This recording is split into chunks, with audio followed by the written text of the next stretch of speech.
Alors, je suis l'autrice de plusieurs livres, essais, romans jeunesse, et donc le dernier roman qui est paru en littérature générale adulte, La Sauvagière, pour la rentrée littéraire. Ça fait 15 ans que je lis les rapports des scientifiques, que je m'informe, que je me documente, que voilà, je me tiens au courant en fait de ce qui se passe dans le monde. Et ces 15 années d'observation et d'études approfondies font que je porte aujourd'hui un regard qui pour moi est pas radical, qui est un regard lucide, qui est celui par ailleurs qui rejoint le discours aussi des scientifiques, des climatologues, de tous les experts sur la biodiversité, qui est que on est en train de foncer droit dans le mur et qu'on continue à faire comme si de rien n'était, alors qu'on devrait tous être en train de se démener pour changer nos manières de produire, nos manières de consommer, notre rapport au monde, notre manière d'envisager notre rapport au milieu, aux animaux, nos manières d'habiter, de se déplacer, enfin tout en fait. La fiction, la littérature, c'est vraiment un moyen, je sais plus qui a dit que c'était un moyen de pénétrer par effraction dans l'esprit des gens. Donc c'est vrai que ça donne un rapport très intime en fait avec les lectrices et les lecteurs, et ça permet d'aborder beaucoup de questions de manière plus sensorielle, de passer davantage par les corps, par les émotions et puis par l'imaginaire. Et on a là aussi voilà beaucoup de choses à faire pour décoloniser nos imaginaires, des codes du consumérisme, de la compétition, du tout numérique, du technologique, etc. Donc d'abord il y a cette fonction là bien entendu.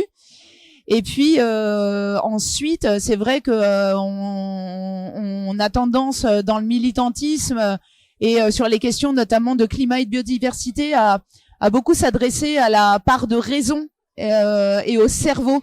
Avec des chiffres, des échéances, des dates, des statistiques, de la prospective comme ça un peu dans le dur. Et il me semble que on a besoin en complément de venir aussi s'adresser au sens, aux émotions, aux sentiments, et donc de jouer à la fois sur la raison et sur les sentiments, et que c'est que quand les deux se rencontrent que vraiment on vient percuter les individus et éventuellement les mettre en mouvement quoi.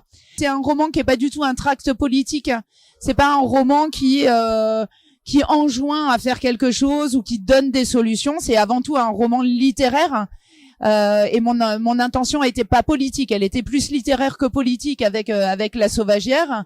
Pour autant, c'est vrai que ces thèmes du féminisme et de l'écologie et de notre manière d'être au monde et notre rapport au reste du vivant, elles sont pour moi aujourd'hui absolument cruciales. En fait,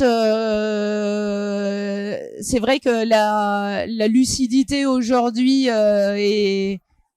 ressemble de plus en plus à cette blessure très proche de la brûlure du soleil dont parlait René Char. Et c'est pas un cadeau. Et ça rend, ça alourdit l'âme. Et en même temps, de manière paradoxale, c'est aussi cette lucidité sur la gravité et l'urgence de ce qu'on est en train de vivre, qui permet probablement de poser un regard d'autant plus émerveilleux et reconnaissant sur la beauté qui nous entoure encore.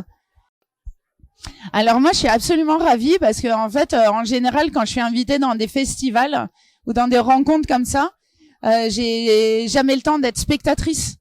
Et là, en fait, pour moi, c'est un vrai bonheur parce que j'ai pu hier et aujourd'hui aller écouter d'autres auteurs et autrices, écouter des récits de voyage et d'exploration qui m'ont fait voyager. Moi qui ne prends plus l'avion, j'étais très contente de voyager par procuration et puis de découvrir cet espace incroyable qu'est le Muséum de Nantes.